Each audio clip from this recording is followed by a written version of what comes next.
Hello, everybody. If it's Wednesday, it's Warhammer, and that must mean it's time for another episode of Warhammer Weekly.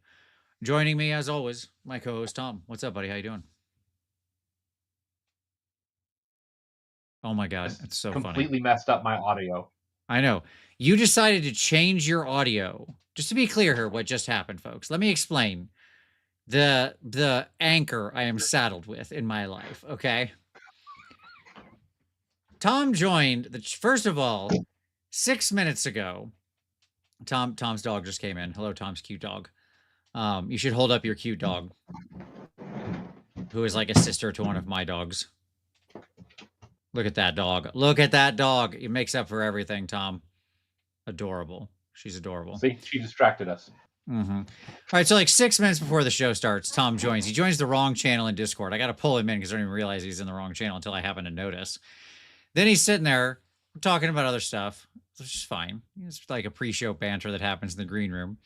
And then 30 seconds, not even that, 10 seconds before I'm hitting the live button, I'm telling him I'm going to hit the button to go live. He starts changing his audio setup. Sure. Totally reasonable. How you doing, buddy? Completely reasonable. Hey, friends.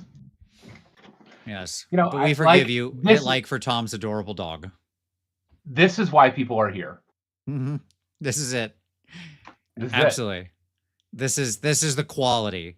So yeah, I guess I don't know. There we go. We're off to a rip roaring start. We get little good, little bad. We got it. Tom's froze right at the beginning because he screwed up his audio, but we got a very adorable dog. So I'd say we're in the positive so far. Yeah, the hero's journey. Yes, of course. Yes, absolutely.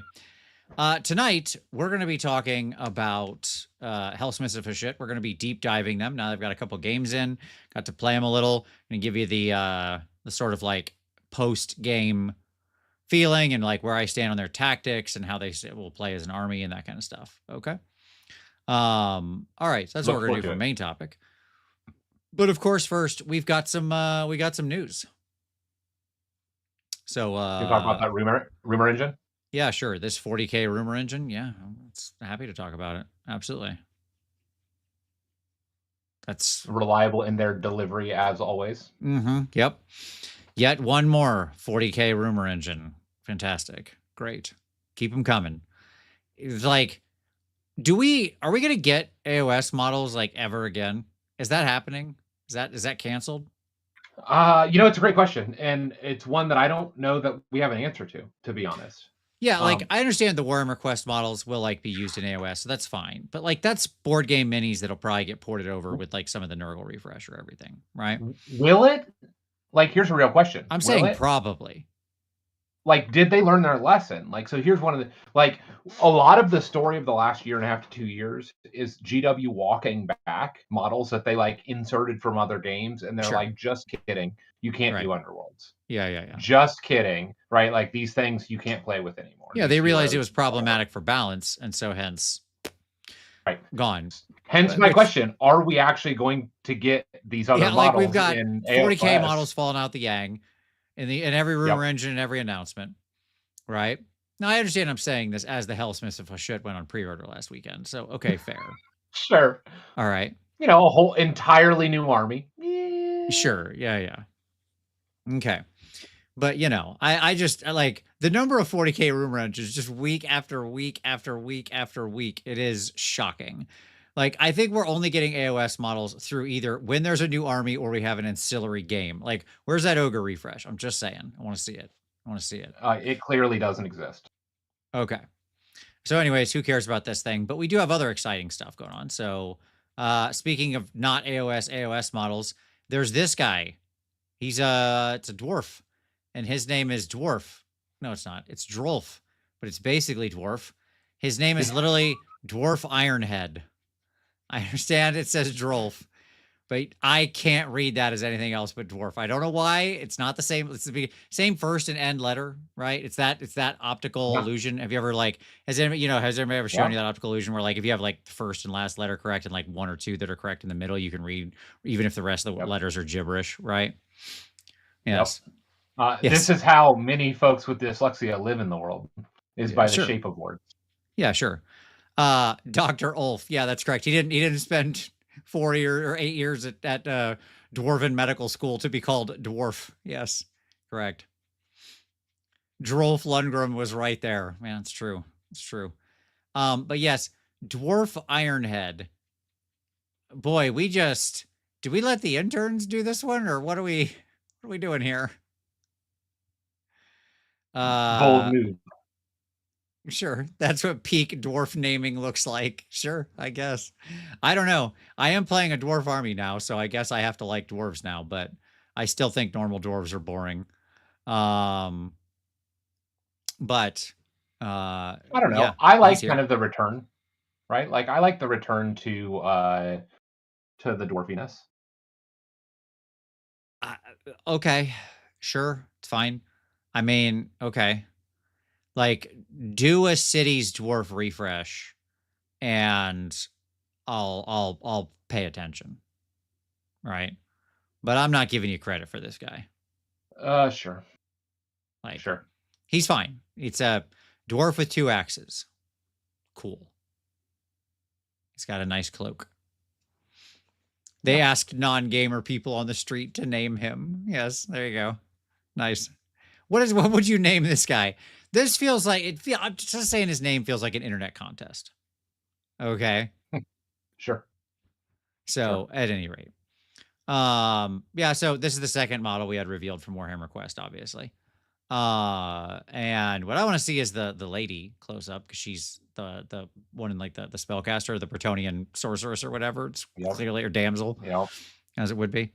All right, so at any rate, I still don't know what this game is. I still don't get this game. I don't know where all these like classic fantasy characters came from. This is it's a weird thing. Okay.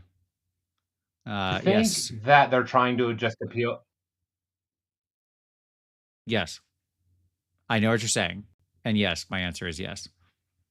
Do I think they're just trying to appeal to classic Warhammer Quest / fantasy archetypes? Yes. Right. To actually to pull from both audiences, old world and yeah. Yes. The Brett Swope the Dope. The spellcaster's in here, lady. The art of her looks very much like a Bretonian damsel. So. Right. So. Right. Yeah, I mean, my general feeling is that's, like, I get it. I get some people really like that. That's not your world. Like, be in your world. Like, either be in your world or don't. I don't know. Yeah. Like, there's plenty of fantasy things out there, and fantasy miniatures and generic dwarves. It seems like they're trying to play both sides. Sure. I don't know. One's red ocean, one's blue ocean. That's all I'm saying. So be in the blue. Okay. More on that in the future, when I bring up my story of when we get to the episode of Is AOS Dying. All right. Then these guys, and I don't know who told it to Martin, so I apologize. This is like, I heard it from Marty, but I think his quote is exactly right. Okay. Because somebody was saying, why aren't these guys in AOS, right? Like, so these are old world marauders, obviously, the square bases. They look great. Yep. Right? For what they are. Sure. I've never much liked marauders, but I do think these are pretty wonderful sculpts. Very characterful. Yeah. I lament all of the ways these guys are going to get painted, because they're so beautiful and so beautifully rendered. They're just not going to get the love they deserve. They do have quite a lot going on for what they are here. Like, they're not simple marauders, that's for sure.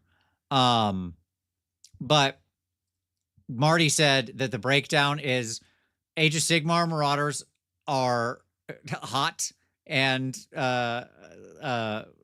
old world marauders are cold. Like, one lives where it's hot, one lives where it's cold. That's the difference. Well, yeah. Okay. That makes sense. Yeah, that's actually pretty close. Yeah. So, hence the furs and the heavy cloaks and robes and stuff on these guys, because they come from a cold place, and all the ones in the Mortal Realms are like mainly from Akshi and stuff. So they're all running around naked. So, but yeah, I mean, good stuff. They're cool. Part of the new like Arcane Journal that's coming out. Again, I like how they're using these arcane journals, Tom, to introduce like new figs, new armies of renown for lots of armies, or the equivalent of. I'm just putting it in AOS terms. New narrative, new story of what's happening. Like, this is great. These are great. Yeah, so I would agree with that. Yeah, so overall, then there's also, it's not just the foot guys, though. There are horse people, too. Horse people. I mean, I'll say this. So here's my question for you, Tom. Between the horse marauders here and by the way, I do like the throwback to all the old weapons in their kit. There's a bunch of the old weapons that they have just like newer, better looking versions of, but it's the same weapons that was in the original Marauder kit back in the day. Yeah. If you were going to do a Dark Oath army, okay, so you're going to heavily use Marauder Barbarians. Let's just assume that is true. Okay. Which one are you using? Are you using warm or are you using cold? I think I'm using cold. You like these guys better than our current Dark Oath dudes? Well, I would just it's the actual basing that I would do, and so because I'd be more interested, I think, in doing all the snow and ice and stuff like that. And if that's the case, then I think I would end up ultimately using these models, which is gotcha. Yeah, sure. They're going to look more appropriate rather than like it's like the episodes where Quick Kick and GI Joe would be running around in the snow and still shirtless, that kind of thing. Indeed. Yep. The horses look great. The guys look great. Weapons look great. Design looks amazing. Furs and shields and everything. Like the detail is even a bit frightening, but they look really good. So, yeah. Yeah. Okay. I think so. Yeah, rock on. Okay. RP Grenade says for an actual Dark Oath army, warm. For the armored guys, cold. Got it. Tepid, a mix. Yes. Hey, you could put them together. Sure, absolutely. But yeah, anyways, cool stuff. So I guess we tonight is a night of AOS adjacent models that people end up using in Age of Sigmar. That's what they've really figured out. That's what we've learned. They don't have to make Age of Sigmar models. They can just make things that people can use in AOS. Easy. Done. Got them. So there you go. All right. Any other thoughts on this? I think that's all our news. It's a pretty quick news night. No, they're nice models. Okay. Very good. Deep thoughts with Tom. All right, Tom. Well, let's get your deeper thoughts as we move to the pick of the week. What would you like to share with everybody for the pick of the week?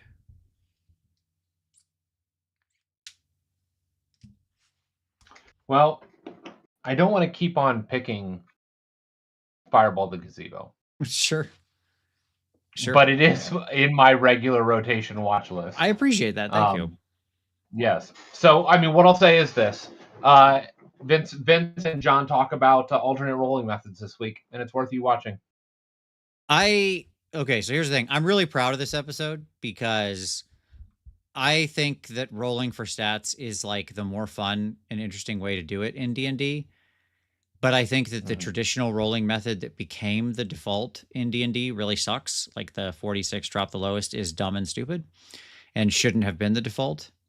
I think that, and so I explain how we created a method based on an original method, method 5 specifically, from Unearthed Arcana, 1982, and how I think Gary had it right there. And we as history, we went down the wrong fork, right? Like that's like we forked history, we picked the wrong fork. And I kind of take everybody through that. And I think the fun we can have and how we do characters. And Tom, you've done plenty of games with us, and it was a lot of fun. I think we've adopted this method. So, yeah, I would agree with that. So, okay. Well, don't worry. I'm going to bring us back around to some painting stuff. Lodovicus, don't worry. I've got some hot painting action for you from my pick of the week. Mr. Sam Lenz, who will be at my house tomorrow. It's a VincyCon weekend here starting tomorrow. He had a video out for Orktober where he's painting old Hammer orcs. So if you do love that old aesthetic, if the Marauders brought up the old aesthetic for you, really harkened back to that classic Marauder aesthetic, so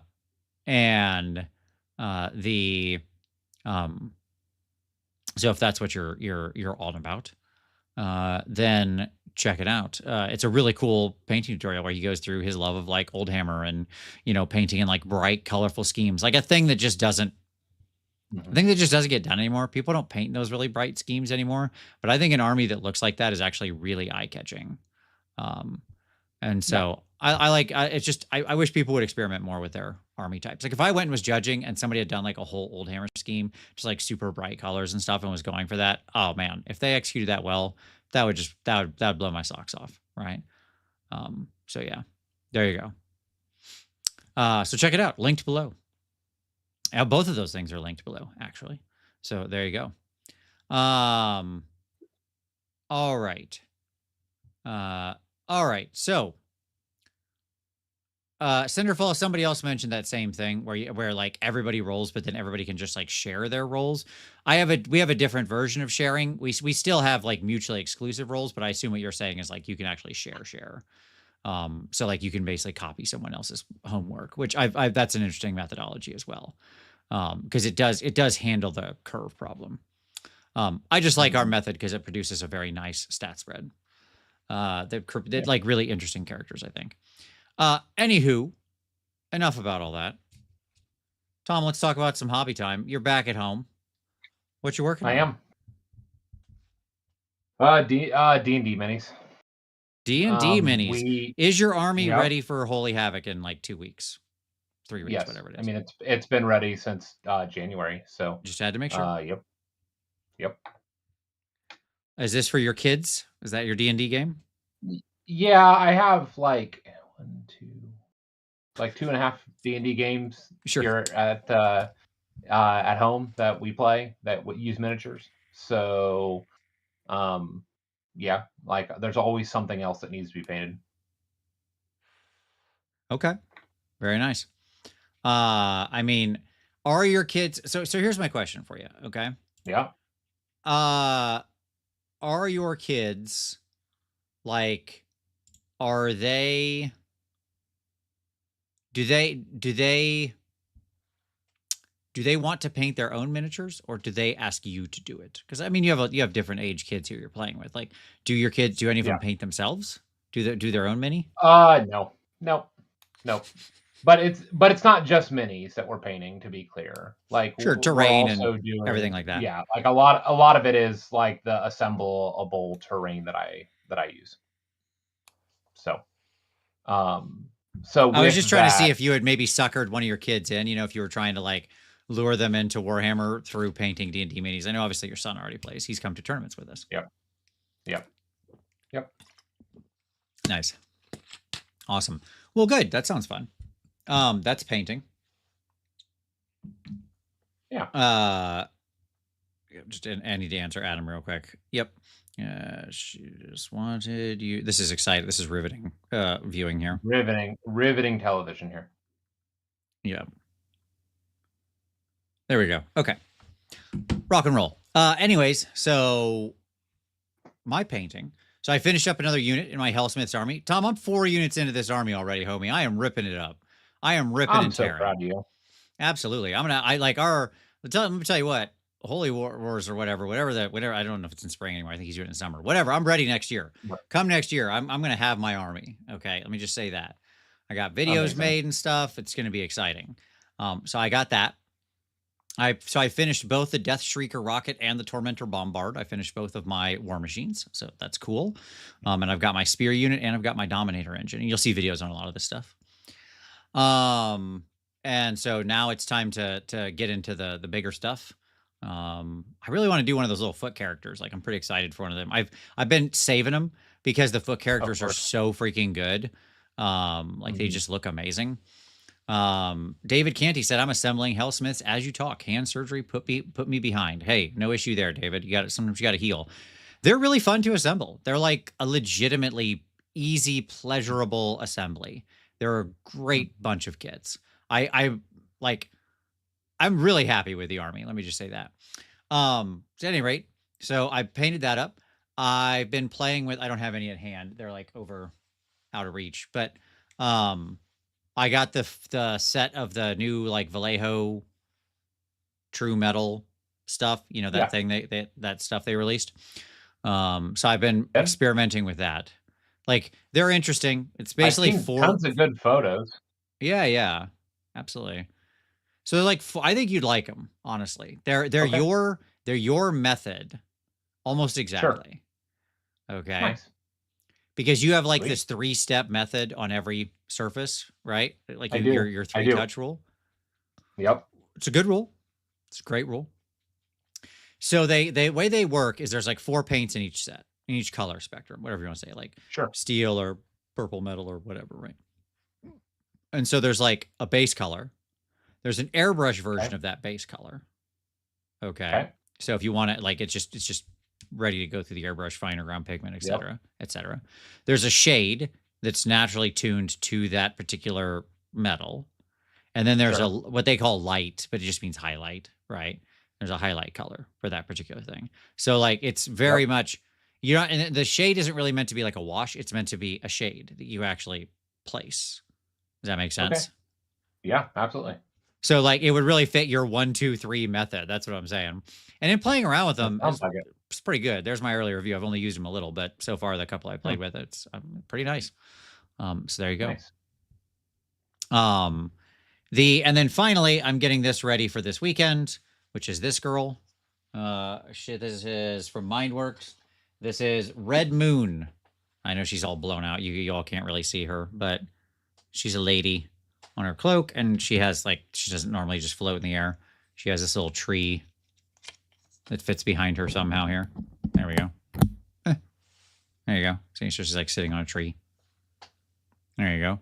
So that's going to be my project this weekend for VinciCon. Pretty excited about this. I've wanted to paint it for a while, so I think she's pretty awesome. I'll probably leave the tree separate just to when I paint, just because I think it probably needs to be. Sure. But anyways, so yes, indeed, Centerfall said, "Whoa, whoa, whoa, she's a lady." Yes, Mindwork has some really beautiful stuff. So like this is one that's been on my to-do list for a little while. All right, enough of all that. Tom, are you ready? Sure. Are you prepared? Have you mentally Probably not. fortituded yourself? That's how you say that. For the Helsmiths of Hashut. All right. Before we begin, I want to actually start with you. So, Okay. you've looked over this book, I assume, right? Yep. Yeah. You've looked Yeah. over the units. I mean, I was in the We did the show. thing for it, right? That's yeah, right. We did a show. Yes. What's your read on these guys? Like as when you read over it, what's your general feeling of them? Like if you had to picture playing them on the table, and I don't know if they hold any interest to you or not, but what's your general feeling on them? They seem fine. Sure. Just fine. You want to give me a little more there? Yeah, like what it feels like is that it does feel a little bit finicky, but it feels flexible in being able to balance and move buffs around. Mm-hmm. And it seems like a mixed arms force, Sure. but it's built in such a way that you have a little bit of what you need across the army. They don't have a whole lot of utility spells wise, but they seem, but they did have prayers as well, right? Yep. That's right. I mean, they it just seemed fine. Like it seemed like it touched upon all cylinders. It seemed like mobility at times might be an issue for them potentially. Yep. Their range seemed to be nice on their guns, right? That seemed to be an exception. Definitely. Like it's like there's a lot of armies that are shooting for much shorter than what they are. It feels like a slower moving, less mobile Skaven. Yeah, like with a lot less unit options. Sure. I think that's probably like there are probably a lot of parallels there. Bill DeFranza said, "What I really want to know is, can you play a Hellsmith in Rifts?" Bill, there are so many ways to play a Hellsmith character in Rifts. It's not even, of course, it's like 10 different ways to get at that. 100%. You could do the Centaur thing like in 5 different ways that I can think of off the top of my head. So, oh, absolutely. Like maybe you're a cyborg centaur. Maybe you're a Nightbane centaur. There's so many ways. Maybe you're just a centaur. Those all exist. Anyways.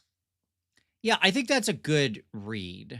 Okay. So Oh, the nibbling. Thank you for the super chat. Hey, Vince, coming in late, but with the new journal for Old World, can you see this sort of thing going for AOS? It feels like a better system for releases. The nibbling, you actually missed me saying it and how much I wish it was a thing. But I will agree with you completely. My God, I wish we just got regular arcane journals in the style they're doing, where it's like, here's new figs, here's 5 new ways to play 5 different armies, here's a bunch of narrative story and advancement about a particular campaign and thing that's going on. It's literally everything I want. Yes.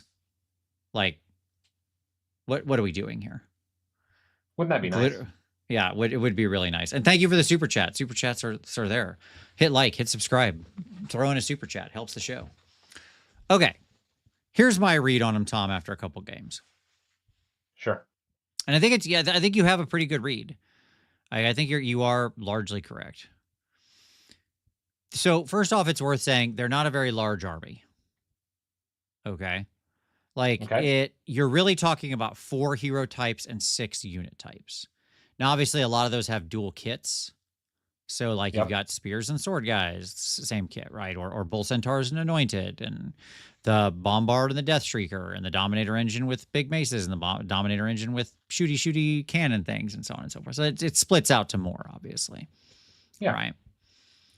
But it is with WoW it is now. You can absolutely just fit a lot of stuff in your army. They're not that expensive. Okay. And in general, your stuff is pretty crap. Okay. Sure. Like, what I mean by that is, like, the majority of the stuff in the army has a major deficiency. Okay. Sure. So, like, just to walk it through very quickly, when you think about units, your regular hold the line infantry, which does have a 3-up save, good. Yep. Is like 1 health, so it's a 20 health arm, max unit, right? Yep. So just like with wardens in LRL, it's really easy to just lose those guys fast. Okay. Yeah. Your dominator engines can do good damage, but they're slow unless they get DPP, and they don't hit very hard unless they get DPP. All right. Your bull centaurs can be fast and hit like absolute back trucks, we'll talk about, but they've got no attrition fight in them. Right? Like on the crackback, they will fold like a napkin. Okay. Your war machines have great range and actually do good damage, but obscuring is a thing in this edition. Right? Okay. Sure. And sort of so on, right? Your shooters, like your razors, your little infantry guys, are very fragile and come in a small unit size. You can have a max of 10. They do good damage if and only if they have their DPP. Right? Sure. And we'll get into all this more deeply. It seems like it's all balanced around the DPP, right? A lot. It is like there's an assumption, like the base balancing, it seems like the assumption is that it's based on assuming things have their DPP. To a point. Your units are all much weaker than like anything the enemy has without their DPP. Right? Yeah, I mean, like some of your infantry is not bad, right? Like your dwarf infantry, like they have a pretty decent save to point ratio, don't they? It's okay. I mean, again, your regular, they don't do anything.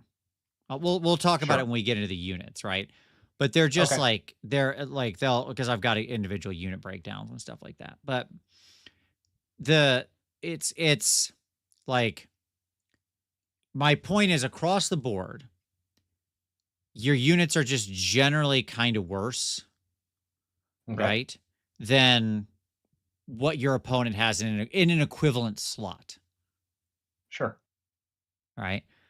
You're not paying a premium for those, which is good. Right. Everything in your army is cheap, which is weird. Okay.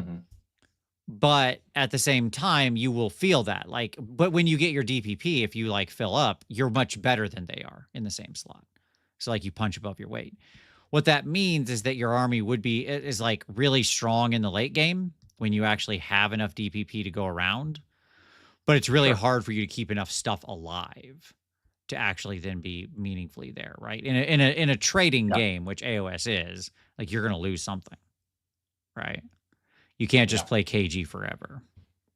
And so it sounds like you need to actually like the main skill to learn is controlling losses initially. Yeah, like where you assign your points and how you control your losses. Yes, like you can't afford to lose a unit when you Mhm. didn't mean to. Mhm. Like that's doom. That's instant doom. Yeah. Okay. Yeah. I mean, like you could lose like a war machine or something when you didn't mean to. Like one of my games, my Death Streaker rocket died at like the top of one, and it was didn't matter. Like it wasn't really impactful to the game overall because it's like a 130 point artillery piece. Doesn't Sure. It's not, the game isn't turning on that. All right, some other insights. Their spell lore is like super underwhelming. Okay. Mhm. Mhm. But like it's the only nice part is you do have two different spells that gives you access to mortal damage. Now, one of them you got to like jump through hoops on, but it can hit multiple units, which is cool. Yeah. And the other one is really hard to cast. Well, it should be. It's not. Like if you're building the army right, it's not actually hard to cast. But it's like a really good mortal wound spell. Mm. The like their, I don't remember what it's called, something heat. The spell. It's just like you get to roll a bunch of dice equal to your casting roll, your unmodified casting roll, and Sure.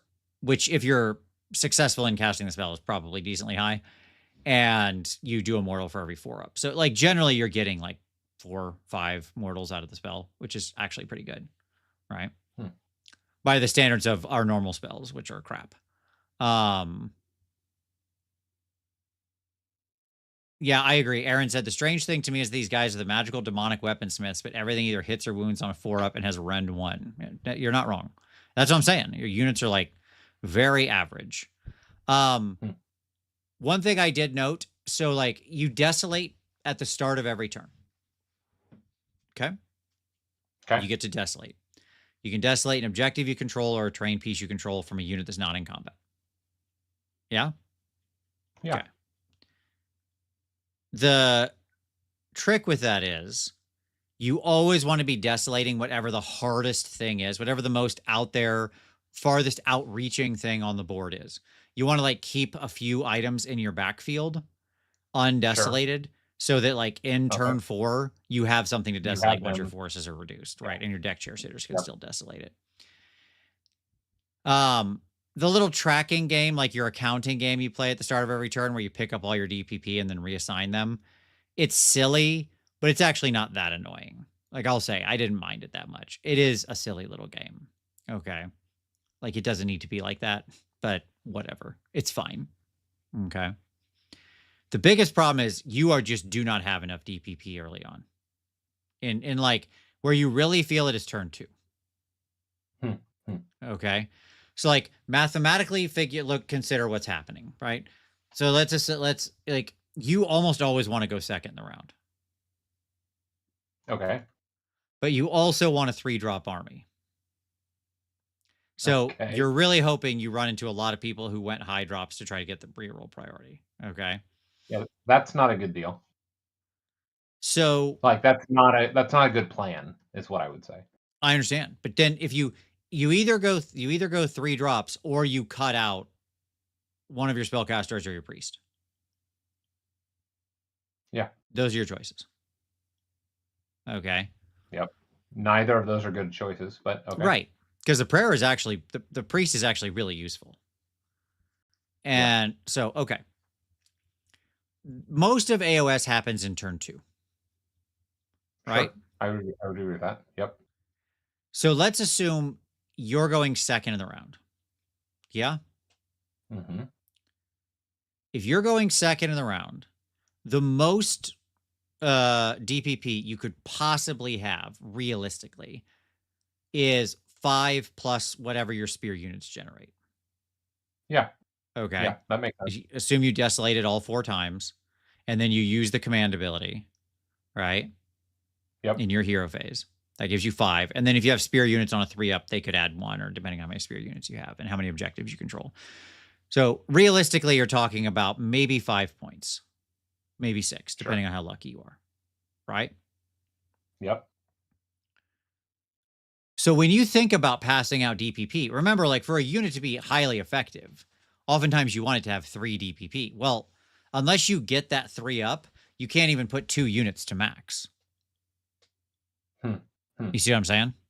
Yeah. Yeah. So what you end up with usually is like 1 unit at 5, and then either you go 2 units at 1, depending on what you're trying to get at, or a second unit at 2. Or if you get the spear units off, then you have the 2 3s you need. Okay. Now, if you went first in the round, you're in a much worse position in round 2. Yeah. Because now you only have 3 things desolated. The command gives you 4, and even if you get lucky with the spear unit, you still can't cap the units. That's what I'm saying. Like, the difference between your army going first in the round and second in the round is actually super massive to how the army feels. It's crazy. Yeah. How impactful it is. Because it puts you at the odd desolation number that you need that screws you over, right? Like, it's almost impossible to reach 3 if you go first. It's almost impossible to reach 6 if you go first in round 2, and so on and so forth, right? And the reality is most units just want 3. It's not, perfect, but there it is. You can use the command RP grenade, but it doesn't actually do anything most of the time. So, like, because at the start of your turn, you're going to pick up all your, like, you used it in the enemy turn. Who cares? It happened or it didn't happen. It doesn't matter. Yeah. Because at the start of your turn, you're going to pick up everything, retotal, and that's your new number. So you'll often be picking up more DPP than you have sort of flat to reassign.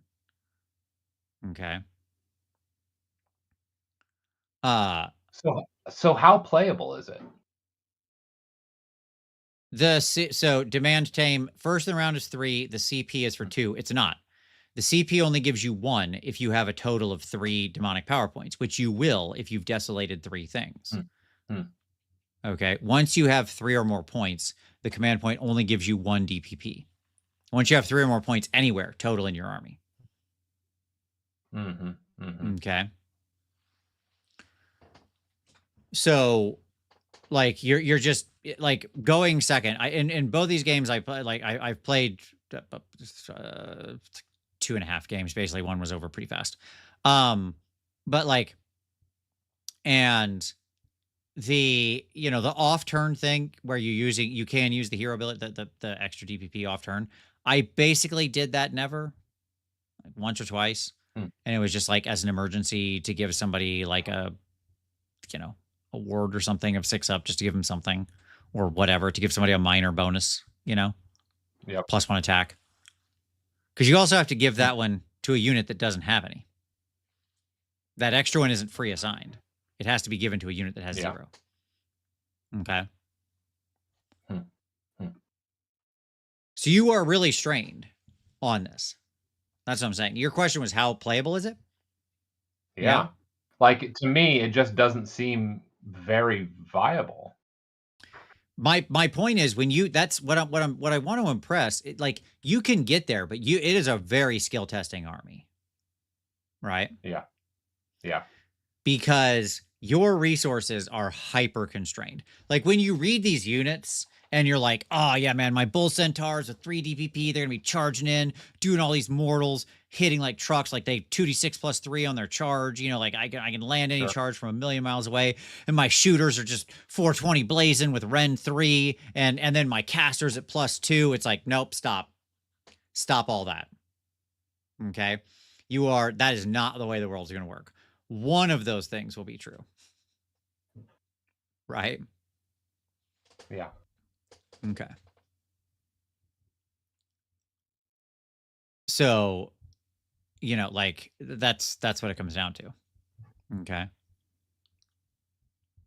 The Nibbling says, so this shouldn't have been my first AOS army. I'm not saying that. I mean, like, it's going to be a good way to learn. I think it's actually a great painting army. Yeah. Legitimately, I think it's a great painting army. So, and that's usually what I actually care about with first armies more than almost anything.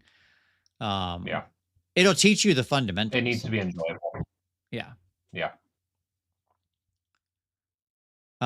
So yes.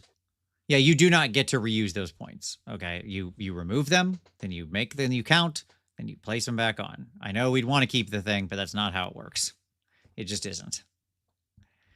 So at any rate, my point is, Tom, you've got to really be on point about thinking what is the unit that needs to be on the Schnei this round. Yeah. You see what I'm saying? Because you will generally have enough. It's not hard to get 1 unit to 3. That will almost always happen. Okay.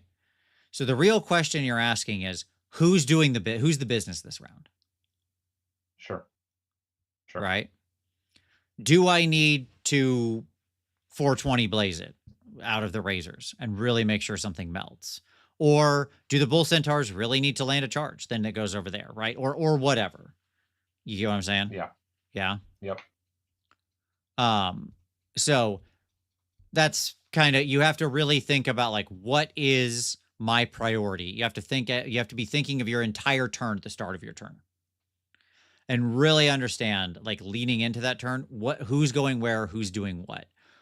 And in general, multiple units of the same kind don't, again, there are exceptions, but like multiple repeating units of the same kind have they fall off a cliff in marginal utility because it's hard to get both of those units pumped to where you want them to be. You with me? Yeah, absolutely. Okay. All right. So let's go to the unit insights. So individual units. Uruk-Tar, I wouldn't build a list without him. Just full stop. He's like regiment 1, drop 1, choice 1, every army I build, period. Is it because of how his mechanics work? Like what he brings to the army? Yes. Yes. Mechanically, he is incredibly valuable for what he does. And there's nobody else who acts like him in the army. Yeah. Okay. So like, Uruk he's so useful and powerful in what he's doing for like multiple reasons. Okay. First of all, he himself is like as a unit is not bad as far as fighting goes. He's not great. Don't get me wrong. Sure. But like he can fight his way out of a wet paper bag. Okay. His bull charges in for like 4 damage. Right? 6 attacks at 4 damage each. That can like mess up some units. It's Ren too. Right? Okay. Yeah, so, that'll do damage. Perfectly acceptable. Again, is he like a hammer? No, but like late game, he's going to need to do some fighting. Okay. Yeah. He is like peerless among the Daemon Smiths is so incredibly important because it gives him a ward and like a bonus to cast simultaneously. Right? And he needs that ward to survive. Yes, he's on a 3-up save, but he's 16 health on a 3-up save. I don't need to explain to you that that's not incredibly survivable. Right? If he's got a 5-up ward, 3-up, 5-up, okay, he can take a little bit of punishment and stick around. And he can be healed by the Demon Smith because he has a war machine. So like having a little pocket Demon Smith or keeping him kind of in range where he can get over there is nice. 2, he like has a decent spell. His weird little Trace the Lines Curse of Stone spell, it's okay. It sucks when you roll for a spell and then have to roll again to see if it does anything. But its ability to be like traced in weird angles and not require like line of sight to what you're hitting, because you just have to have like the line, the points, right, is actually super useful. Yeah. And then 3rd, yes, the Master of Demonic Power, his ability to, in the enemy turn, in the enemy hero phase, like strip points off and redistribute is incredibly important. Because it is very likely you will wish that in the enemy turn you had points somewhere else. Right? Like potentially on him for an off-turn cast. He like pulling them to himself or something like that is often not a bad idea. Okay, or whatever. Exactly, RP grenade. Like his little weird line of sight, draw a line, hit people thing is like really good for breaking people out of obscuring. The regular Demon Smith on Infernal Taurus basically does like none of these things. So I don't know what his point is. Taken. Yeah. Correct. Just some dude. Oh, Tom, this is a question. I think we did a whole show dedicated to this. Just some dude said, with the success of 40K Magic the Gathering, if GW decided to make AOS Magic decks, what characters would you want to see as commanders, and what would you want to army? What would you want army focused deck or Grand Alliance decks? Army focused, 100%. Absolutely. Yep. Tom, who are the 4 armies? Bastion. Bastion's your commander, and Stormcast is the deck, right? Yeah, sure. Yes. Throw some cities guys in that deck as well, because they can get in there. They can be defending a city. Bastion or Ionis, right? Those are your 2 commanders. And then we would do Be'lakor or well, we already did Be'lakor because he's already in 40K. Abraxia or Archeon and an S2D deck. Like you have to have a Chaos Slaves to Darkness deck. Yeah. Abraxia and Archeon. Obviously, the right answer here is probably an Ironjawz deck. Big orcs. They're your destruction representative. Orcs, but so it would be either Gordrak or Gobsprak, and it would be It would be mixed orcs. Like it would be Warclans. Orc Warclans is what it would be. I think you would do. I think you would do. I'm gonna throw it different at you. I think you should actually use Gits as the representative. But I'd love it if it was orcs. I want more orc creature types in Magic. Yeah. But goblins would be more effective and have more synergy with a lot of past cards. And then you get squigs too. Yep. Which would be fun. You could do squigs and trogs and exactly. Yeah. Okay, I could see that. And then you would do like you'd absolutely have one of every Grand Alliance, to be clear, just some dude. Like that is absolutely what you would do. Because you need a death deck. You need a death deck, and it's gonna clearly be probably Nighthaunt. Ghosts. Because they're one of the most visually striking. Sure, all flying stuff. Yeah. Yeah. They love putting an all flying Precon out in a pack. Yeah, maybe. And if they didn't do that, I could see them doing an OBR, just because they're weird skeleton army things, and there'd be lots of options probably there. Yeah, I think Nighthaunt would be the most like recognizable to everybody else because it's just like weird bedsheet ghosts, and you could use Ladio and Kurdos as your 2 commanders, right? You don't have as obvious of a pairing in OBR, like you'd have Catacross and probably Volk Morton or somebody like that. Otherwise you could do like Nagash and Catacross. Well, yes, you could do Nagash and Catacross or Arkan, right? Arkan and Catacross. Sure. And then you could do, or if you wanted to do vampires, you could do Belladama and Shattenkar. That's a good point from Justin, who said Spirit is also a very relevant type in there. But I mean, to be fair, I would love to see the OBR because they'd all have skeleton type, and skeleton is another one of those things that could use more support. Well, what I would say is this: from the rumors, I'm hearing that they're not doing standalone commander decks anymore. Well, they're not doing the set. Yes, they canceled that. They canceled the yearly commander decks. No. They've moved away from Universes Beyond only commander decks. Yeah, I agree. Because this was something that they if they are going to release, they are releasing with a full set. And so Correct. If they have to do that, then there would be a lot of flexibility, I would argue, for them to do enough support across everything. Agreed. If they wanted to do a true Universes Beyond Age of Sigmar, there's the well is certainly deep enough. Yes. For them to do that. And we don't need 7 versions of a single character, correct? No. The well would be deep enough. There's enough armies for them to spread out with a bunch of just wild color combinations. Right? Yeah.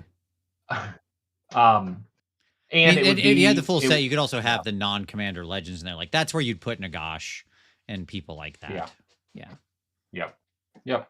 So anyway, yes, Nagash should be Esper. Absolutely, Nagash should be Esper. 100%. He's Esper. Yes, he's white, blue, black. No doubt. No freaking doubt. Yeah. Okay, let's go back to this. Good question there. Just some dude. That could just be the whole rest of the show. Is Tom and I talking about that for sure. All right. So yeah, Urktar. like he's so useful. Okay, he's just absolutely quintessential. Yep. The hobgoblins, Manzak are just goblins. All hobgoblins in Magic are just goblins. They'll say hobgoblin in the name, but they still have a goblin type because they are goblinoids. Just same way D&D would define them. Urktar is also really good at powering out manifestations. Like, just he's super good at it. Okay, because it's pretty easy for him to be on +3 to cast, which is amazing. Or even just +2. So, you know, like he's a good manifestation slinger. Okay. The Daemon Smith is pretty useful as your backup caster. Like the list generally feels like it wants 3 casts and unbinds. And the Daemon Smith being able to heal Urktar as well as your War Machines, as well as your Dominator engines is all like just really useful. Basically every turn I was using that heal on something. Right? Yeah. He doesn't get the bonus. That's the problem. Like he doesn't have that cast bonus, but his heal is actually significant. The Razors with blunderbusses are like really strong, but they just simply have to have 2 or 3 DPP, or they basically do nothing. That's it. Okay, like it's 2 or 3 DPP, or you don't even bother firing with them because you'll just bounce. You're only getting there's 10 guys in the unit. You're getting 11 shots out of it, right? 3s and 2s, you know, rend to 0 base. Okay. Like, but if they're rend 2 or 3, sure, they can do a lot, right? But without that, it just ends up being nothing, unless you're like killing chaff or firing into some, you know, super weak unit. Which is, by the way, without DPP, that's their target. They just clear chaff. That's the only thing they're there for. Okay. So, like, really nothing else? Well, they hit hard targets when you can afford to give them the 3 DPP, and they shoot chaff otherwise. Okay. Right? Like, that's their role. Now, I'll say they're great recipients of, like, having your Scroll of Petrification in your pocket. Remember the thing that gives you, like, a 2-up ward? In the enemy turn, but they can't do anything. They're an excellent recipient of this. That way they can be like just forward enough to be threatening. Yes. But like not actually in any kind of danger. Because once you put that up, your enemy just won't attack them. Like that's what's going to happen. Sure. If they don't have a ward cracker, they're just like, well, never mind. They just don't attack. It's what you're actually doing by using the scroll is not getting a 2-up ward. You're making the unit invisible. Sure. Right? Like, no logical player's like, sure, let me ram my hammer into that and do probably 0 damage. Right? And then get countercharged by your Bull Centaurs and exploded. Because that's like what's going to happen. They're great bait in that regard, but no player of any skill is going to fall for that trap. Right? So, and then people asking, what's the manifestations? Yeah, it's Morbid if you can, or Aether Rot if you don't have the points, because then your wizard can get -1 to hit, and you can drop the reroll charges for your Bull Centaurs and stuff. Okay, but yeah, I mean, like the Razors are like the thing about them, Tom, is that like they really are a tale of 2 cities, because like I said, they're either one of your most useful hammer shooting units, or they do nothing. So again, it's that skill test of like target priority, right? You have to know, you have to at the beginning of the round already know they're going to be shooting and who they're going to shoot at. And is that person I'm going to shoot at be able to redeploy out of my range? You see what I'm saying? Yeah. So like if there's a unit that's like 20 inches away, you have an 18-inch range. You have a 4-inch move. No way you're dropping that 3 DPP on them. Unless you're trying to get them to burn the redeploy. Because that's what's going to happen. Right? You're going to drop the 3 DPP, march up 4. They're going to redeploy, and if they roll a 3 up, you just wasted those points. Nothing happens. Right? So again, you have to like think through all of those consequences at the start of your turn. That's when you need to be like, You have to be understanding everything that's going to happen for the rest of your turn from the moment you begin your turn. So is it mentally exhausting playing this army? No, it's a little bit more like a wind-up toy. Okay. Does that make sense? Sure. Yeah. Like you spend Absolutely. a little extra time thinking at the start of the turn, and then then you've wound it up, and then it just goes. You just do whatever your plan was. Like that's it. You just Mhm, and if it mhm. goes if there's something you missed, you just lose. Right? Cool. Cool. So okay, That's but fun. that's fine. Okay, let's talk about the infernal cohorts because you mentioned them earlier. So this is like your sword and spear dudes. Okay, Mhm, the sword mhm. guys are worthless. They don't do anything. There's no reason to ever take them. Okay. Pointless. Okay. Your Mhm. spear guys are deck chair sitters that can hand out a DPP in your hero phase on a 3-up. That's what they're there for. Okay. They are a 110 point buff unit. That is why they exist. Mm. Yes, they're on a 3-up. Yes, they can get like a 5-up ward. You are never going to put 2 DPP on them unless you're like in emergency mode where they have to live, right? And then you're going to use Yep. Uruktar off turn to redistribute to them to like make them survive. That's what's going to happen. Okay. Yeah.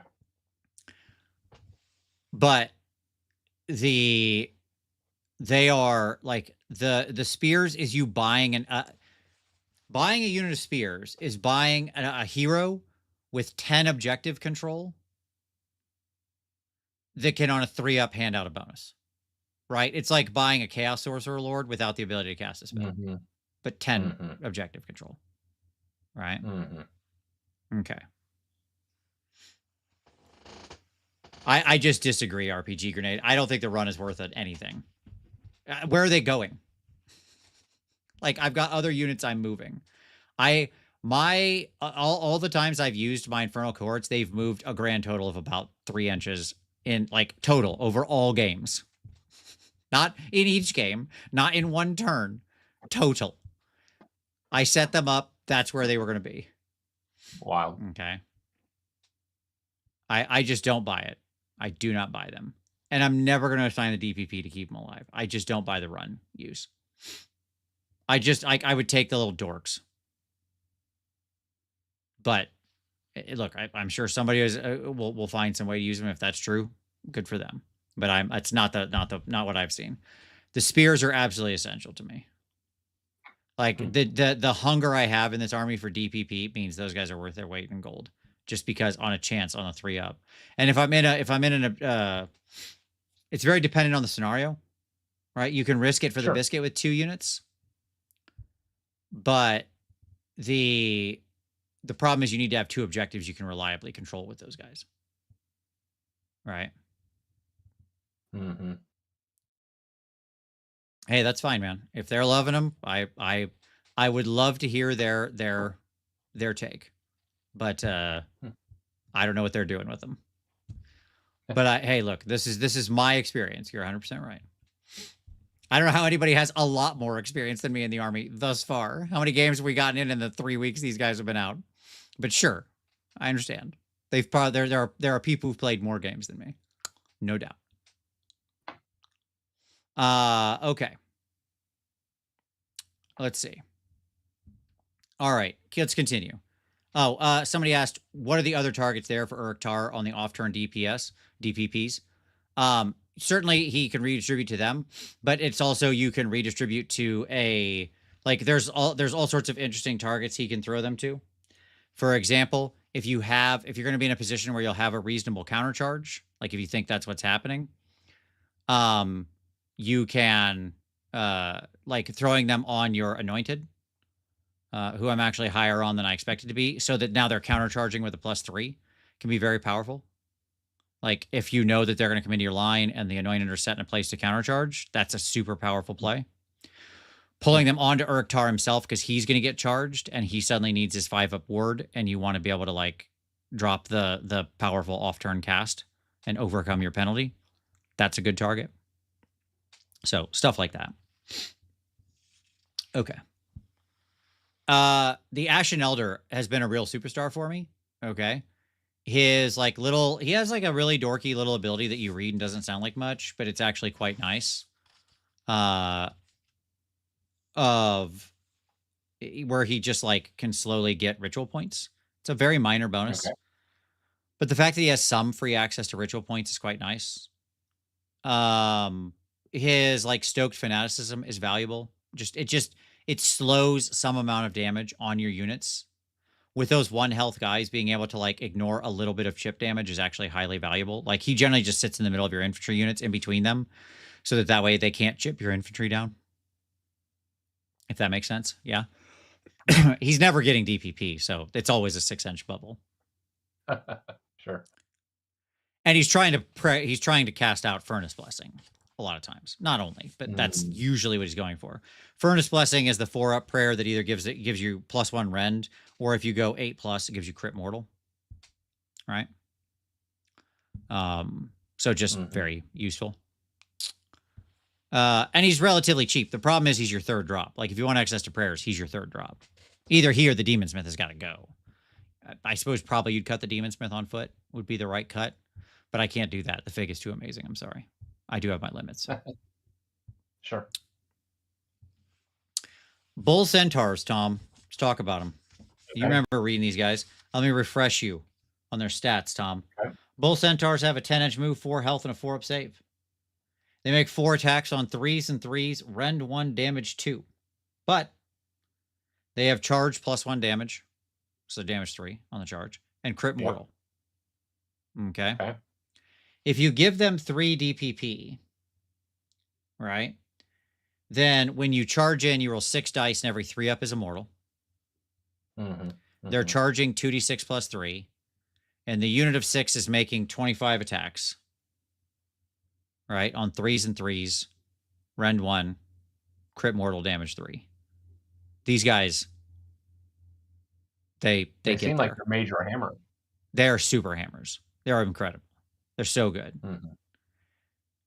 They are ultra hitters. Okay, but you have to use these guys so carefully. I imagine they implode when they get touched. Yeah, because they're 4 health and a 4-up save, right? Yep. Like, that's it. And off turn, they lose the charge bonus to damage. They're only rend 1 if they don't get Furnace Blessing, right?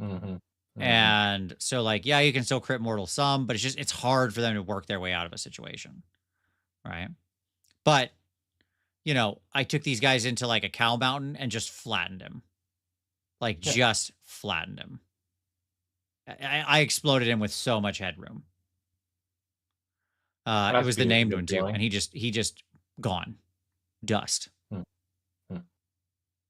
And, you know, like, that's what you need, right? The problem is that if they get flat-footed, like all cavalry, they suck, right? They're much worse. And 2, you're not going to have unless you're doing a very bull-heavy army, you're just not going to have multiple units of these guys, right? They are actually one of the more expensive units in your army, right? But, like, you just need to use them very, very carefully. The unit that surprised me in my testing so far was Anointed Sentinels. I didn't think I was going to like these guys. So these are the other build of them, right? Yep. Because these guys are, like, same basic wheel. But they're only 3 attacks base, 3s, rend 1, damage 2. Now, they still have the charge +1 damage, but instead of crit mortal, which is objectively amazing, they have anti-cav +1 rend. Not near as good. Okay? So, like, less attacks, a worse ability, right? Just and all in all, and they're like 30 points cheaper for the pack. 160 versus 190. Excuse me. Okay. But I actually really like them. So the reason I like them in 3s, whereas the Bull Centaurs I would always run in 6s. Okay. I think they're a really good mobile flank unit for, like, doing battle tactics and stuff like that.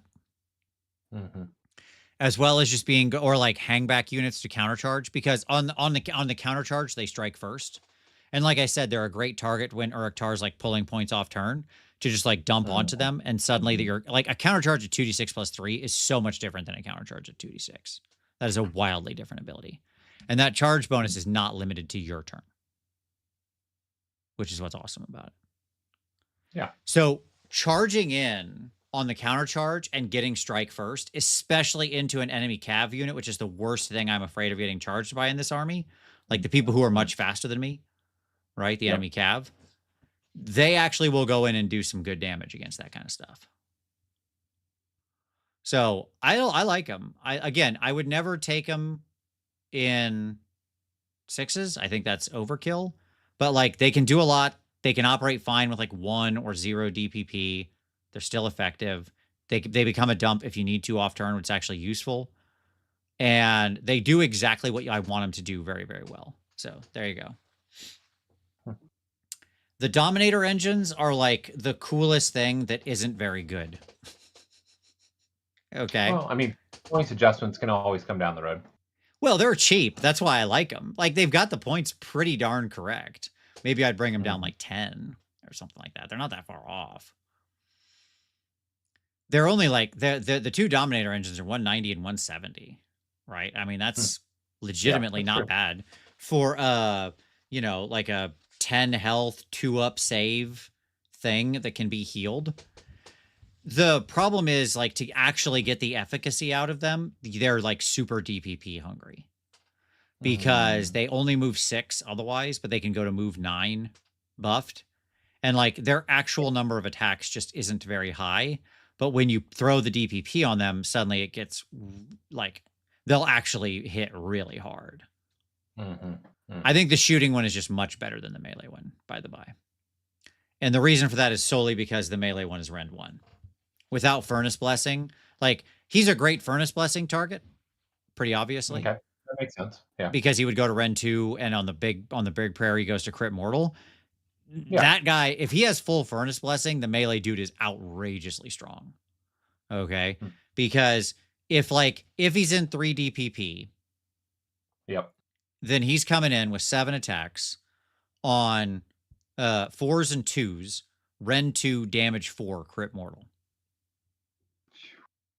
Like that's actual that's going to lift stuff. That's real damage, right? Yeah. But again, think of how much I just had to plow into that guy, right? Yeah. That's getting the spell, or sorry, the prayer. It's a very heavy investment. The advanced version of the prayer and 3 DPP on him. Yep. This is what I'm saying, right? It's easy to get, it's really easy when you're thinking about how this army is going to play to get caught in the trap of everything's always at max DPP, and that is not how it works. It's just not. Right? Yep.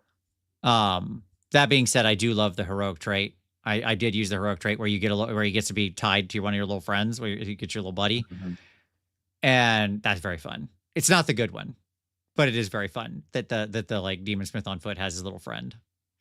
So that's cool. That's fun. Yeah, but I like the Dominator engines. The Emulator cannons are great. Splitting your shots is amazing. You're so short range. You have to like walk right up into people's face to flamethrow them at 8-inch range. Right. Like, but it's just so hard. Right. It's just so hard to get enough people in range. The most I've gotten so far is 3 units in range, which was pretty good. Because of course I split my attacks immediately to get the 2 to everything. Of course. Of course. And then like the war machines are strong. I like them. Obscuring exists. I don't know what else to say. Yeah. Yeah. They both do things I appreciate, but obscuring exists. Ostensibly, the Death Shrieker is slightly better since it targets monsters, and monsters can't really benefit from obscuring, right? So you always can resolve your shots against their primary target. So, and damage 5 is crazy good against monsters at Rend 3. It'll keep a monster's head down. Like that will scare your enemy, like your opponents for sure. Okay. Strategy insights. So here we go. Here's some sort of strategy thoughts, Tom. I think it's just in line with what we've been talking about so far. First of all, you're always starved for DPP. If you're using a mixed arms army, assume most of your units are running at zero DPP, right? Like when you're thinking about what they're doing, assume they're at 0. Okay. That's so hard because that's your main mechanic, and like I can imagine the shock from list building into actual execution with that army is very stark, right? Yeah. Because you're like, oh, it's going to play like this, and in fact, it does not play anything like that. It does not play like that. Yeah, it's like when you're thinking through your strat, assume 0 DPP. What can I do, right? And then treat adding the DPP as the bonus. Have I used the Hobgrots at all? I have not used the Hobgrots yet. I haven't tried them at all yet. I'm not like the I've got a list in here that I want to try that I haven't gotten to play yet. But that does have the Hobgrots in them, but I probably would never actually use Hobgrots because I don't like weirdo units that don't actually fit with the rest of the army. So yeah, I mean, you're right, Tom. It's like you've got to be thinking. You think like, how can I play a successful strategy that doesn't rely on the DPP, and then let the DPP be the bonus? Yeah, which is tough because most of the stuff is just trash without the DPP. Mm-hmm. Yep. As I said before, you got to figure out which unit is going to be doing the thing. Yeah. Right. Yeah. I'm sure the Hobgrots are really good. Like they're great desolators. They're great chaff. They get in the way. Like they're filling like a really good role. This is just the kind of thing I would do is intentionally handicap myself because and they're so god awful cheap. I don't like their look. I don't like their look. I don't like little weirdos. But like I'll talk about why I think they're actually good. But I'm just not. I bought into Horns of Hashut to play these little dwarves that look cool, not dumb little weirdos that aren't part of the army. Like I'm sorry, that's just how it works. And I hate when we put dumb little weirdos like this in armies. It really bothers me. Okay. So Uruk-Tar, the Demon Smith, Razors, Dominator Engines, and Bull Centaurs are all going to want DPP at some point in the game. Okay. These are units that all like to have DPP. How much they all need it varies. Uruk-Tar wants it a lot. The Razors want it a lot. Bull Centaurs and Dominator Engines want it a lot. Bull Centaurs and the Demon Smith are like, can use a couple. They can have a point or two here or there, and that's cool for them, right? Just like any bonus to charge is good. Sure. Any bonus to heal is good. That kind of thing. Okay.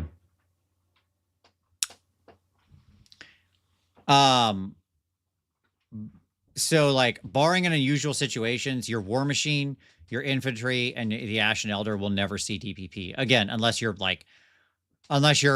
Infernal Cohort's going to get charged, and then what you did is you didn't assign them DPP, you Uruk-Tar DPP onto them. To be clear, right?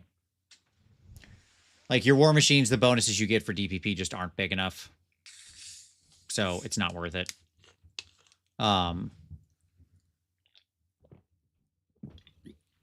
If it makes you feel any better, the Chaos Dwarves hate Hobgrots too. Yeah. Hey, there you go. We're aligned. See, I told you I like these guys. Uruk-Tar is just always very hungry for DPP. Like in the early game, he wants to power out spells. In the late game, he wants the ward so he doesn't get pressured. Like he is, like I said, he's often maybe on turn you go for like the weaker casting bonus if you're not really needing your magic. And then off turn, you pull him onto yourself to survive if somebody's going to put pressure on him. Because he's going to have to get out there and do something eventually. He's a 340-point monster. He can't just sit around, right? He has to go do something. Yeah. True.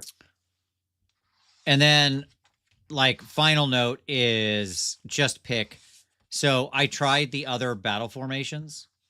Okay, so like your battle formations, if you remember, all trigger at 3 DPP, right? And it's about the unit type. Right, so you've got the dumb one for infantry that no one ever is bad, and then you have the War Machine one, you have the cavalry one, and you have the hero one, right? Yep. Okay. You're gonna take the hero one. Just take Arcane Dominance, the Damon Smith Cabal. Just take it. That's the correct one. Sure. It's +1 to cast and unbind and banishment enchanting. Yep. Yeah. That's the one. like Urktar is very likely to be running around at 3 points. So Mm-hmm. it's just valuable. The War Machine one, the +1 attack just doesn't matter enough. Right? It's like it's cool, but it's just not like 1 attack when you had 7 attacks, 1 to 8 is like cool, it's fun, but it's not a big enough deal. And Yep. the getting 2 inches to move on your bull centaurs doesn't matter. You'd rather like you'll drop the charge bonus on them if you need it. Right? And that's gonna get that's way more valuable than the 2-inch move anyways. So it's just Damon Smith Cabal. Just pick it. Just get the plus to cast. Stop pretending. Right? That's fascinating because it pretty much predetermines your DPP with that as well. Well, I mean, yeah, exactly. Like it says because you're either at not 3 to cast, like so 1, right? Yeah. You're Yeah. either at 1 usually because if you throw 2 DPP on him, you're at 1, or you're at but like realistically, you're either at 0 or 3 to cast. Yeah. Okay. And so like I just found myself very frequently pulling 3 back onto Urktar pretty often in all the games. That's Right. fascinating. I mean, it makes sense. Yeah. Yeah. Okay. So there you go. That's kind of my breakdown of like overall tactics and what I've seen in my games thus far. I would love to have somebody defend swords. Hey, if you love those sword guys and think my take on swords is wrong, put it down in the comments. Tell me what I missed. Why are these sword guys useful? Because I certainly don't see it, but maybe you do. And I am willing to be wrong. So tell me. All right. You want to talk some lists? Sure. Okay. So, like, I'm really curious how you're playing this, given that it is pretty lackluster, or it seems like it at least. I don't know. Something about the army I actually quite enjoy. I like mixed arms. It does. You said it's kind of Yeah. like Skaven, and it is Yeah. to a degree. Yep. It's Skaven with a big, cool centerpiece monster that I like and look that I like. And that's really what it is. Like, I like the Skaven playstyle. I sort of have 2 modes playing AOS, right? One Yep. is like, I like a very Timmy sort of experience. I want to play things that like move fast and hit hard. So like the Yeah. Iron Jaws style, right? Yep. And I've done that plenty of times. But Yep. I also have a love for like the finesse, dancey strategy army. Like think of how many times the army Yep. that I've ended up building and taking to tournaments is that kind of a thing, Yep. right? My Tempest Eye army with cities, I've taken multiple different Skaven armies and built out ones that act like that. They're like, I focus on like the triple Yep. redeploy and those kinds of things, right? So I love like weird strategic, you've got to like think deeply and have some kind of crazy plan army, especially when you having to what I like about it, I think most, Tom, is you're the kind of Johnny that loves list planning. Sure. It's true. Right? I'm really Yep. not. Okay. But I Mm-hmm. love being a battlefield general. Like, I love the strategy of moment to moment and optionality in the game, if that makes sense. Yeah. Yep. And so being able to like move the DPP around and do that kind of stuff where you're like really needing to like, you can push this unit over here, this unit over here, and like that kind of smart play pays off. That speaks right to my brain. The battlefield general kind of Mm-hmm. tactical Mm-hmm. or strategic player, whatever you want to say, as opposed to like I plan. Least favorite armies are like old school Sylvaneth, right? Where it's all on the Yeah. list. You have a set plan. Yeah. You just show up, set it down, execute that plan. I would Sure. never play an army like that. I hate that. That's awful. That's not interesting to me at all. Okay. Like, what I want to be doing is every round, moment to moment, thinking, okay, how do I get the advantage here? Right? Where do I move? What's the trick? Where's the line? Yeah.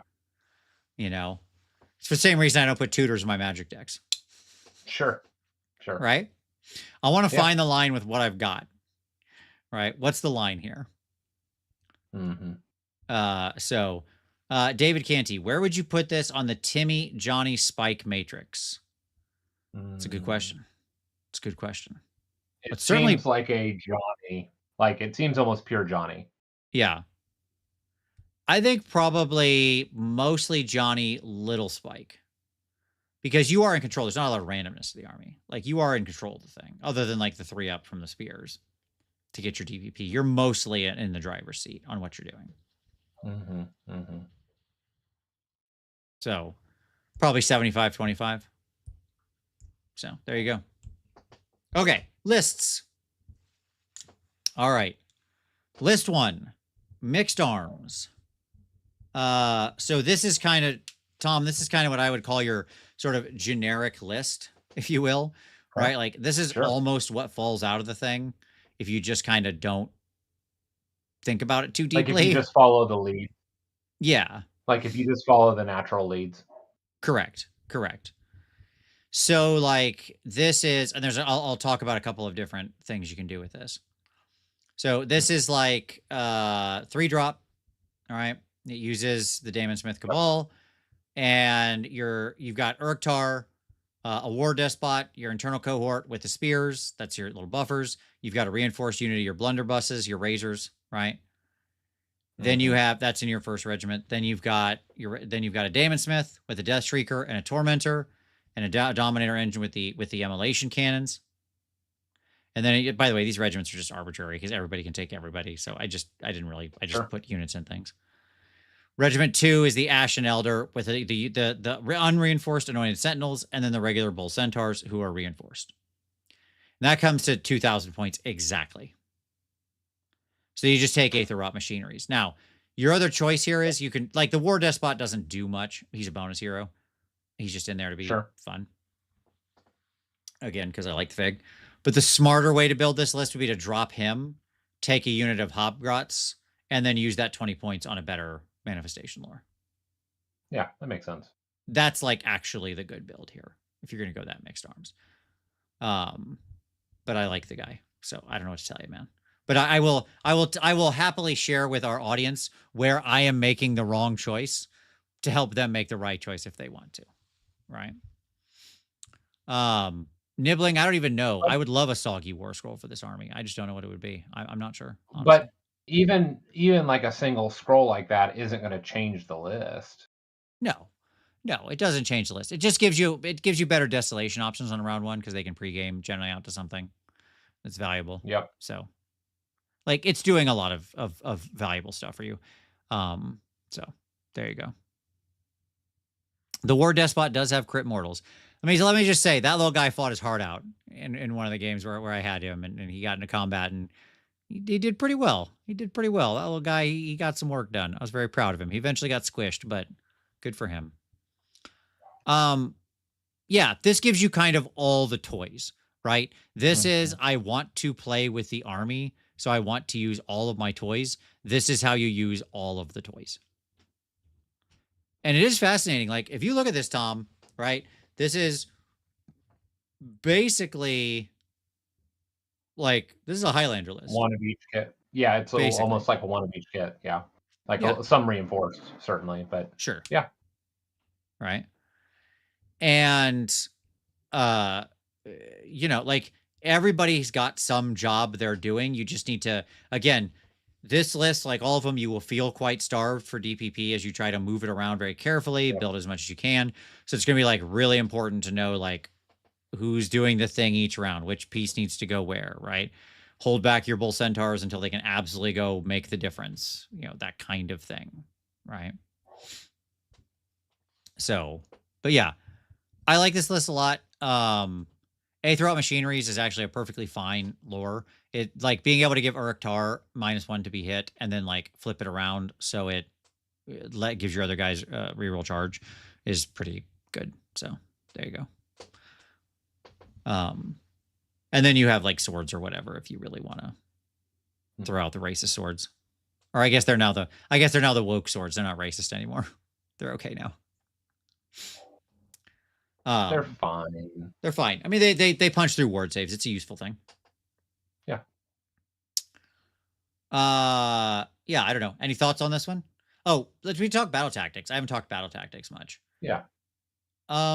this army is actually like, you don't have a lot of great battle tactics choices. Okay.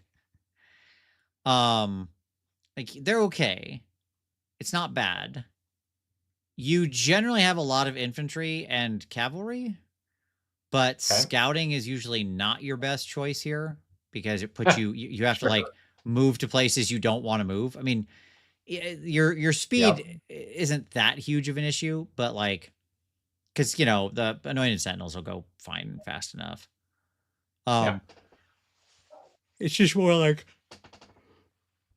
you don't generally want to be getting that far forward on the board. You just No. don't. Um, what math? Savage asked, what math would it need to have at least 2 units with DPP up? Well, realistically, in that case, I mean, again, it depends on what exactly you're trying to accomplish here. But to have 2 units at max DPP, you could at the bottom of 2, you could have 1 unit at 3, 1 unit at 1, and 1 unit at 2. With if you had 1 unit of spears. If you got lucky and you had 2 units of spears and 2 objectives, bottom of 2, you could get 2 to 3 and have 1 floating. There you go. That's basically what it would mean. So, like, you are not at your best in the most important turn of the game, but you are stronger in the late game. So, like, if you use your pieces well, I mean, the flip side of what I'm saying, Tom, is that in the late game, you actually, like, as your units go down and your DPP goes up, it actually flips the script a little. Okay. So, like, if you've properly managed your resources, this is another interesting fact about the army.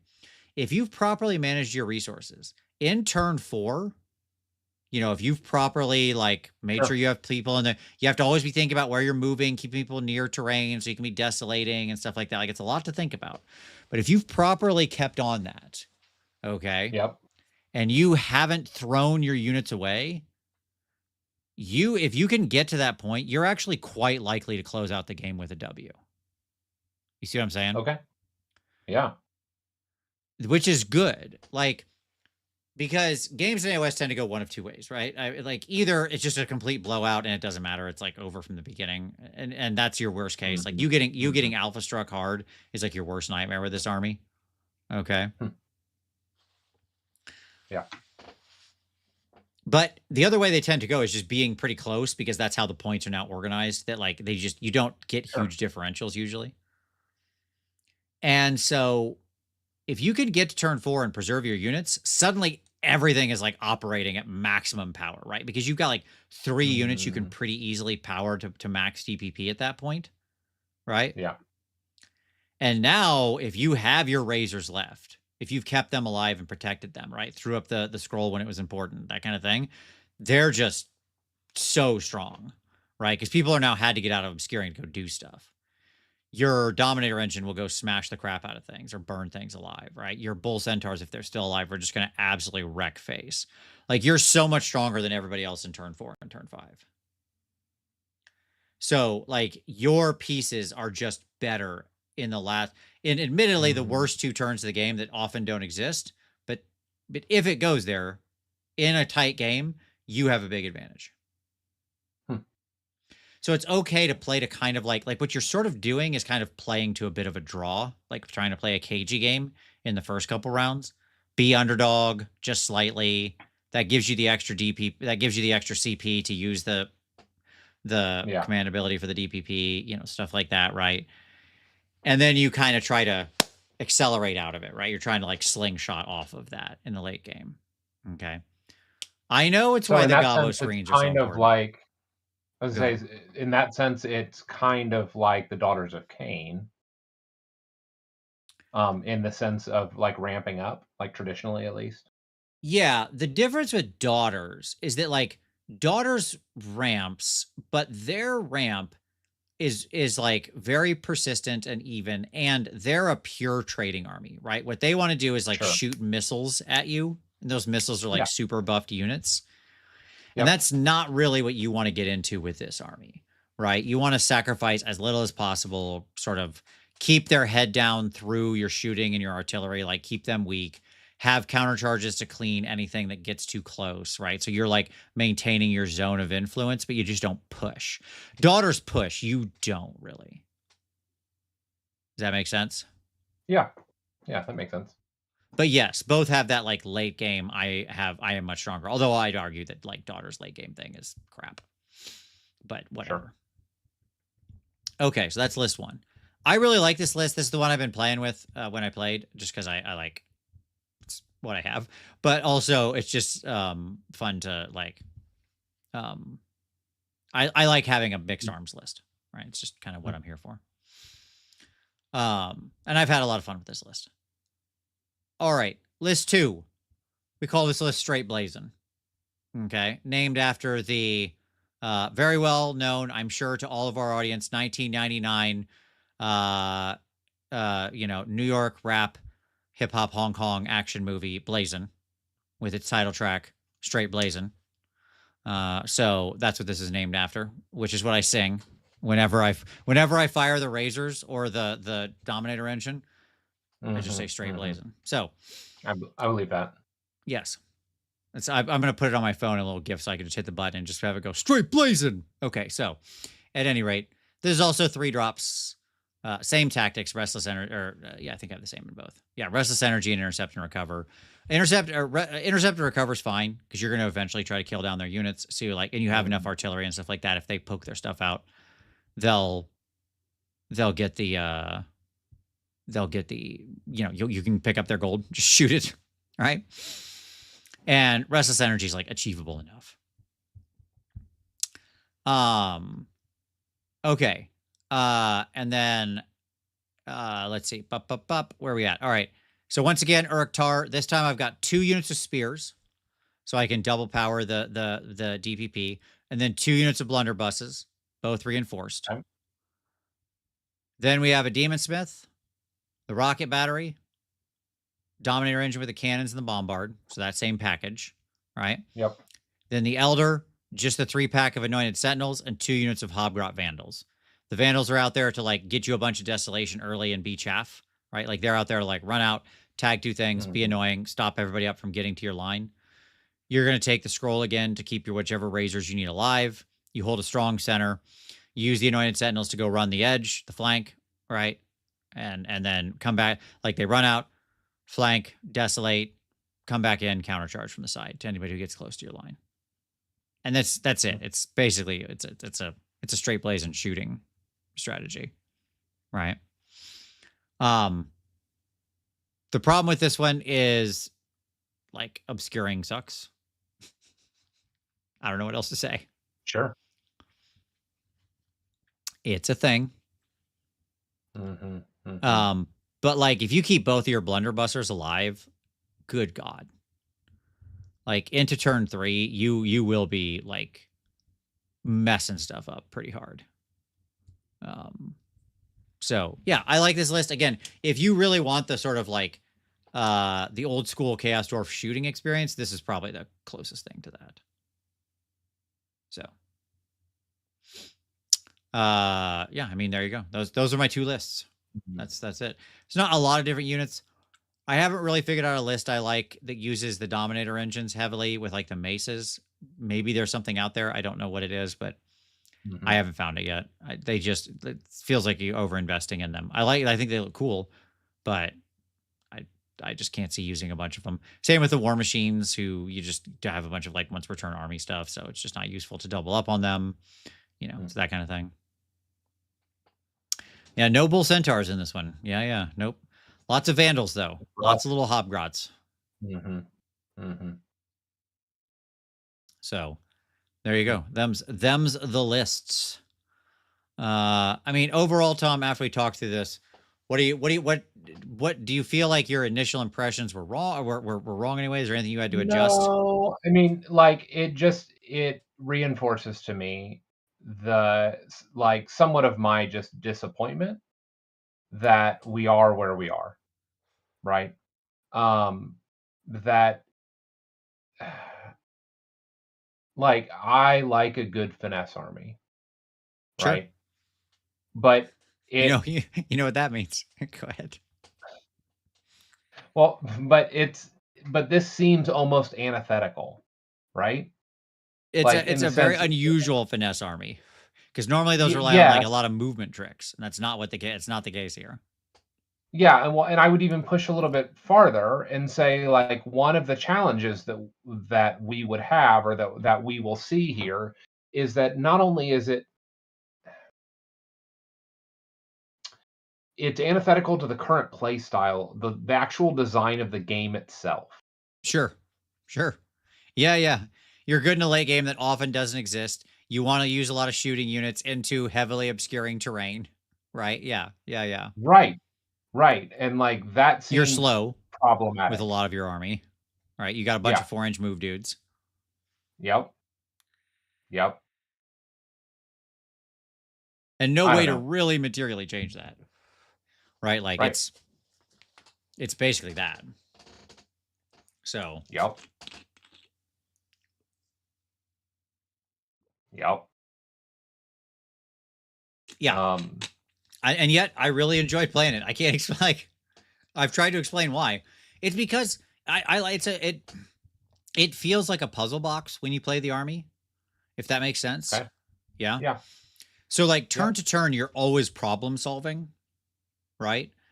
But you've Yep. always got options. Okay.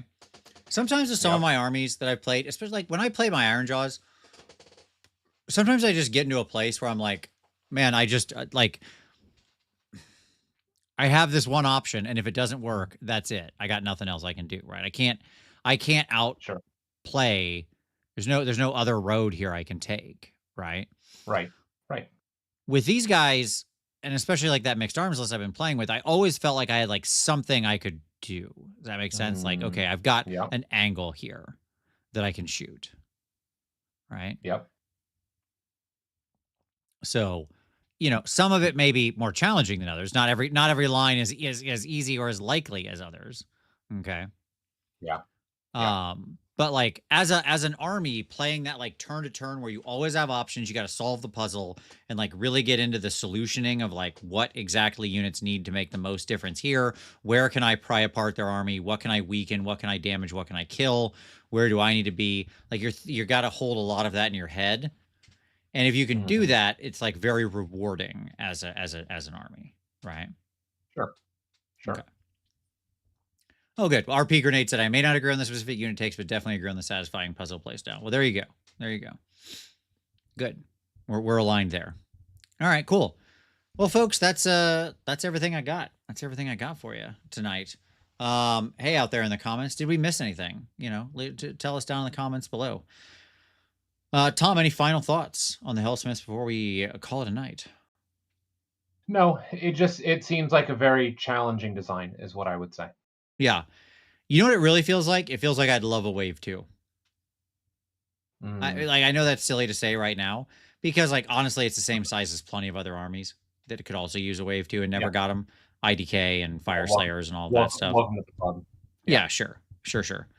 It just feels like there is some obvious space there they could continue to explore, right? But that's when we did the like, should we kill it, expand it, or they're fine Yep. tier list with Halo. That was like the huge category was how many armies need to have like expansions. There's just a bunch of armies with a bunch of territory here. So hopefully we see some of those AOS rumor engines soon. That's what I'll say. All right, cool. Well, hey everyone, thank you for watching. Hope you appreciated this. I want your thoughts. If you've been playing the army, I want to know. What did you like? What units have you had good luck with? How have you used them? So on and so forth. Drop it down in the comments below. Tell us about it. Don't forget to check out everything else in the Vinci Cinematic Universe. New episode of Snarlcast. New episode of is out this week. My indie wargaming podcast with Uncle Adam. New episode of Fireball the Gazebo came out yesterday. All about why you should roll dice to make your characters in D&D. And of course, there's all sorts of ways you can support the show. Thank you to everybody who super chatted, threw some money at it. That's all right, Hades. We're glad you made it, Hades. We're glad you're here all the same. That's fair. Who do you think you are? An elf army? Wait 6 years like the rest of us. Yes. How are the chorfs you're looking? not Too wrong. hot, too cold, or just right? I think it's fun. It's a challenging army, but I think it's probably a middle bowl of porridge-ish, honestly. It's like a 48.7% army win rate. There you go. That's what I think. So that's fine. Sure. Yeah. So thank you to everybody who super chatted, who was commenting the whole time. Don't forget to hit like, hit subscribe, do all that stuff. It does help other people find the show. Support us. You know, keep us here every week. You know, keep blazing. And so, you know, hit up the affiliate links down there, hit up the merch store, Patreon, blah, blah, blah, all of those things. Click things that make dings. Be cool. It's very helpful. And yeah, I want to know your Chaos Dwarf stories. But hey, Tom, thank you much, buddy. Appreciate it. Of course. Always For all of you out there, thank you so much for watching. As always, we'll see you next Wednesday. And don't forget, start rolling dice.